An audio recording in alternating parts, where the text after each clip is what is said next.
Oke, Smart Viewers, balik lagi di Health on Top. Kalau tadi kita udah bahas soal shaving, waxing, sekarang kita mau bahas soal hair remover laser.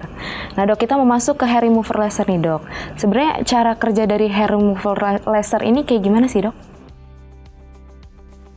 Laser ya, banyak ya sekarang ya, lagi booming banget ya kayaknya laser itu. Jadi kalau laser itu sendiri itu kan sebenarnya singkatannya itu light amplification by stimulated emission radiation. Jadi sebenarnya dia itu energi cahaya. Jadi dia energi cahaya yang dipusatkan gitu. Jadi misalnya kalau untuk hair removal, mekanismenya dia energi cahaya itu nanti akan kita pusatkan ke target areanya yang mau kita hilangkan. Nah si energi cahayanya nanti akan dikonvert jadi panas kan. Cahaya kan kalau banyak, kalau terpusat itu kan panas kan. Nah, ini yang kita harapkan dapat merusak si folikel rambut atau bulu. Nah, sehingga pada perjalanannya si folikel rambut ini akan kehilangan fungsinya, akan kehilangan kemampuannya untuk tumbuh panjang, untuk kualitasnya jadi menurun, terus jadi lebih lambat gitu. Oke, nah tapi dok, bener nggak sih kalau dari hair removal laser ini bisa menghilangkan bulu secara permanen gitu? Kalau permanen, sebenarnya sih hanya dibilang kalau laser dan pokoknya yang light based therapy ini hanya untuk hair reduction ya, jadi hanya untuk mengurangi, bukan untuk menghilangkan secara permanen, selamanya hilang gitu. Karena dia kan tetap tumbuh terus kan, tapi itu balik lagi yang kita tekan itu kecepatan tumbuhnya, tebalnya, terus banyaknya. Jadi diharapkan itu makin lama makin slow, makin sedikit gitu. Jadi kelihatannya bersih lah dalam waktu yang lama. Oke, tapi kalau dari hair removal laser ini, berapa kali sih dok biasanya butuh treatmentnya untuk benar-benar dapat, maksudnya benar-benar dapat apa ya, bisa dibilang kayak hasil yang maksimal gitu dok? Jadi sebenarnya kalau ngomongin berapa kali ya, itu kan balik ke mekanismenya dia.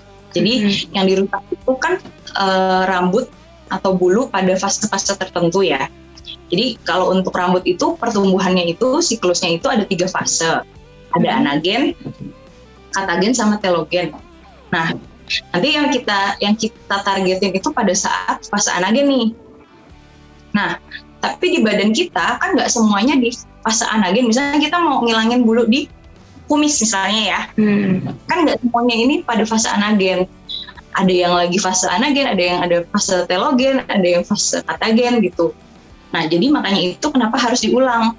Jadi kita mencari bulu-bulu itu ada di fase yang kita targetin.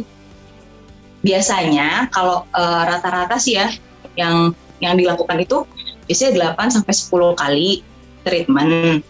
Cuma tiap orang beda-beda. Ada yang 5 kali udah bagus, udah nggak tumbuh kayak dulu lagi, misalnya bener-bener tipis banget. Ada yang udah 10 kali tapi masih aja tumbuh bandel rambutnya gitu. Jadi tiap orang memang beda-beda sih keadaannya gitu. Oke, nah aku penasaran nih dok, soal fase-fase tadi ada fase anagen, katagen, sama telogen kalau nggak salah ya. Ya itu bedanya apa tuh dok, fase-fase itu? Anagen itu fase pertumbuhan rambut. Jadi waktu dia mulai pokoknya tiap hari makin panjang gitu. Kalau si katagen itu transisi, jadi udah mulai berhenti nih pertumbuhannya. Begitu telogen itu dia mulai rontok. Jadi rambut ini sama badan kita yang lain, dia ada expirednya gitu, tumbuh lalu akan jatuh, akan rontok. Nah, tiap-tiap rambut di badan ini beda-beda, fase-fase itu berapa lamanya itu beda-beda. Yang paling lama itu rambut kepala, makanya dia kalau dibiarin bisa panjang banget kan.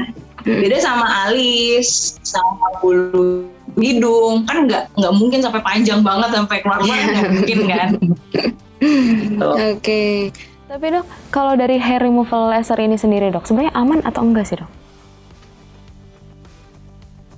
Laser ya, kalau ngomongin aman, sebenarnya kalau sudah rilis gitu, maksudnya sudah bisa dipakai di masyarakat itu pasti sudah teruji aman ya. Ya. Tapi dengan catatan kita harus melakukannya di tempat yang terpercaya, dengan ahlinya, dengan orang-orang yang sudah well trained dan sudah tersertifikasi dengan alat yang bagus pula.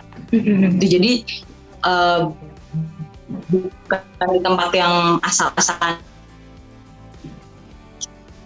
Oke. Nah dok, tapi untuk hair removal laser ini sebenarnya dapat dilakukan di semua area tubuh kah atau hanya di area tubuh tertentu dok?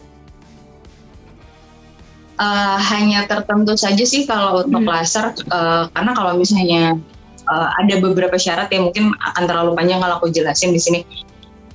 Untuk kepala biasanya tidak dilakukan ya untuk hair removal laser, tapi siapa juga ya yang mau ngilangin rambut satu kepala gitu kan? Iya. Enggak. Ada tapi nggak tahu ya. Oke. Nah untuk do's and don'ts-nya nih dok, ada nggak sih dari hair removal laser treatment gitu yang harus dilakukan dan ya? Sebelum treatment dengan menggunakan laser biasanya kami di klinik biasanya menyarankan untuk dicukur dulu, tapi jangan sampai habis. Oke. Gitu. Atau mau nanti di klinik yang cukup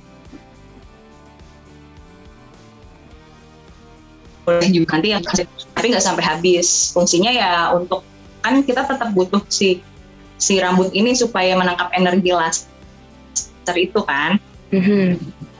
Itu do's-nya. Kalau don'ts-nya jangan terlalu panjang. Jadi kebalikan yang tadi kan, makanya kenapa dicukur rambut itu untuk di laser nggak boleh terlalu panjang, karena kalau misalnya terlalu panjang dia energi yang diambil, yang diserap akan terlalu banyak, bisa bikin burn. Bisa jadi ada luka bakar.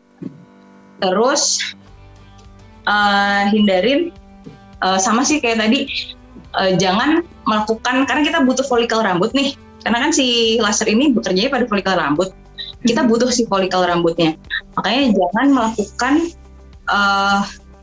hair removal metode lain sebelum di laser, misalnya di waxing, di plucking, atau dirontokin. Nanti kalau misalnya udah nggak ada folikelnya, kita mau nembak apa gitu, nggak bisa ditembak. Oke. Terus jangan tanning, nggak boleh tanning, nggak boleh berjemur sebelum laser. Berarti swimming juga nggak boleh dok? Tanning. Oke. Oke, cari aman aja. Ya. Nah, tapi untuk hair removal laser sendiri ini ada efek sampingnya nggak sih dok sebenarnya? Pasti ada. Balik lagi ya, semuanya tuh ada efek sampingnya. Pasti ada. Cuma ya prosedur efek sampingnya bisa beda-beda ya. Cuma yang paling sering kalau untuk laser itu luka bakar ya, karena dia kan panas. Terus dia bisa bikin iritasi juga, pasti bisa bikin infeksi juga. Terus untuk kulit tertentu bisa jadi hiperpigmentasi kulitnya, bisa jadi kulit sekitarnya nih yang ketembak itu bisa jadi lebih gelap atau bisa malah jadi lebih terang gitu. Itu bisa. Oke. Nah, oke dok. Tapi ada nggak sih dok, maksudnya perawatan yang harus dilakuin setelah kita hair removal laser supaya kayak tetap hasilnya tuh tetap maksimal gitu dok? Kalau perawatan pokoknya after treatment-nya biasanya sih nanti akan dikompres ya, karena kan itu panas ya. Panas energi saya jadi panas gitu, nanti akan dikompres dingin, terus nanti akan dikasih krim anti radang supaya mencegah terjadinya radang dan bengkak gitu. Terus kalau misalnya memang ada luka atau ada efek samping yang terjadi, akan dikasih krim antibiotik. Oke. Berarti itu emang udah prosedur dari Prosedur. Iya, oke, berarti emang udah prosedurnya gitu ya, Dok ya? Untuk mencegah komplikasi.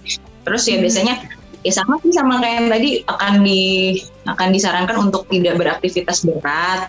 Terus jangan mandi air jangan panas-panas kalau mandi. Terus berenang, olahraga berat tadi udah, pokoknya yang kira-kira bisa bikin iritasi lah dihindarin. Oke Dok, masih banyak yang pengen aku tanya-tanya nih Dok abis ini ya Dok ya. Smart Viewers, saat lagi saya mau ngajak Dokter Aya untuk main games mitos dan fakta. Jangan kemana-mana, tetap di Health on Top.